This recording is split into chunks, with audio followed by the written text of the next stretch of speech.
like to talk about who we're running against. A billionaire who calls women fat broads and horse-faced lesbians.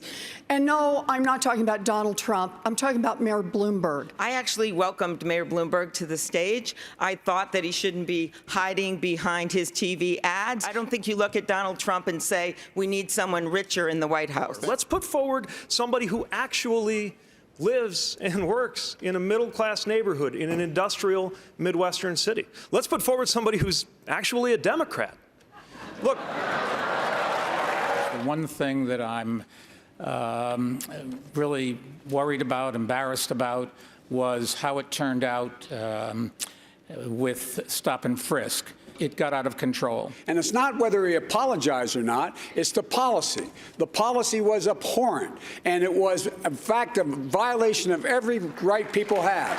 I have no tolerance for the kind of behavior that the Me Too movement has exposed. In my foundation, the person that runs it's a woman. 70% of the people there are women. In my company, lots and lots of women have big responsibilities. They get paid exactly the same as men. And I hope you heard what his defense was. I've been nice to some women. Mr. Mayor, are you willing to release all of those women from those non-disclosure agreements so we can hear their side of the story? There's agreements between two parties that wanted to keep it quiet, and that's up to them. We are not going to beat Donald Trump with a man who has who knows how many non-disclosure agreements and the drip, drip, drip of stories of women saying they have been harassed and discriminated against. That's not what we do as Democrats. Mr. Vice President. I believe in democratic socialism for working people, not billionaires. What a wonderful country we have. The best-known socialist in the country happens to be a millionaire with 3 houses. What I miss here? Well, you'll miss that I work in Washington, House 1. That's the first problem. Live in Burlington, House 2. That's good. And like thousands of other Vermonters, I do have a summer camp. Forgive me for that. Where is your home? Which tax haven do you have your home? New York City, thank you very much. And I pay all my taxes. And I'm happy to do it because I get something for it. And Mitch McConnell, I've been the object of his affection and the president's affection. The way he's gone after me, this new Republican Party, after me, after my son, after my family. I don't need to be told I'm a friend of Mitch McConnell's. Mitch McConnell has been the biggest pain in my neck in a long, long time.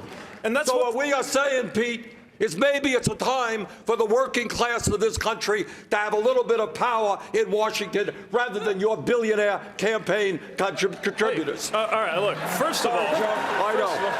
And if there are a few people who make ugly remarks, who attack trade union leaders, I disown those people. They are not part of our movement. But leadership is about what you draw out of people. It's about how you inspire people to act. I have an idea of how we move us forward. Stop sexism on the internet.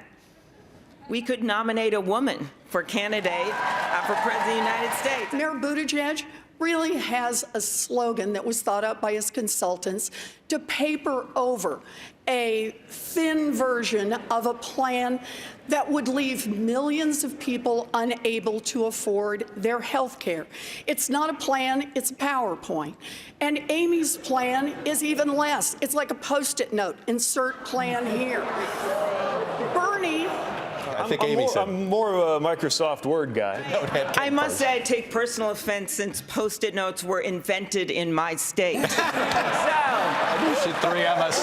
But you're staking your candidacy on your Washington experience. You're on the committee that oversees border security. You're on the committee that does trade. You're literally in part of the committee that's overseeing these things. And we're not able to speak to literally the first thing about the politics of the country to ourselves. Are you trying to say that I'm dumb, or are you mocking me here, Pete? I'm saying that you shouldn't trivialize that I made an knowledge. error. People sometimes forget names. He's basically saying that I don't have the experience to be president of the United States.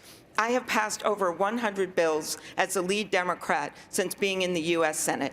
I am the one, not you, that has won statewide in congressional district after congressional district. But let's just be clear. Missing a name all by itself does not indicate that you do not understand what's going on. And I just think this is unfair.